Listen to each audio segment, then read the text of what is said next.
বড় ভাই সেদিন একটি কলেজের মেয়ে আমাকে বলছে যে আমার না 6 ফিট টল, একটু কার্লি হেয়ার হবে, একটু জ লাইন থাকবে, একটু কেয়ার করতে হবে, একটু রান্না জানা ছেলে, 6 ফিট টল, সিক্স প্যাকওয়ালা ছেলে চাই, যে একটু কেয়ার করতে পারবে, যে আমার ভালোবাসতে পারবে সবসময়।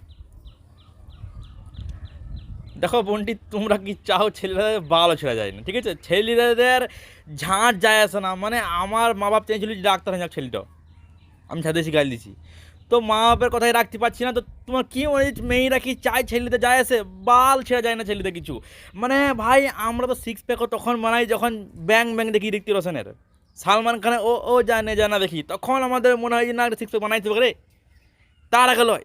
তো মেয়েরা কি চায়, মানে এমন তো লয় যে ক্যাট না কালকে ইন্টারভিউ তো বললে যে শোনো আমার না খুব সিক্স প্যাক ছেলে পছন্দ, আর পরের দিন ছেলেরা জিমে ভিড় করে দিলাম না। কোনো দিন হয় না এরকম। ছেলেরা শুধু ছেলেকে দেখেই ইমপ্রেস হয়, মেয়েকে দেখি মেয়েকে ইমপ্রেস করে, ছেলেরা কিছু করেই না ভাই, শুধু কেটিএম লাভাররাই শুধু বাক শুধু করে। তো তোমরা কি চাও? তো দেখো আমি তো সমস্ত জাতির মেয়েগুলোকে বলছি যে তোমরা মাছ দাও, তোমরা কি চাও?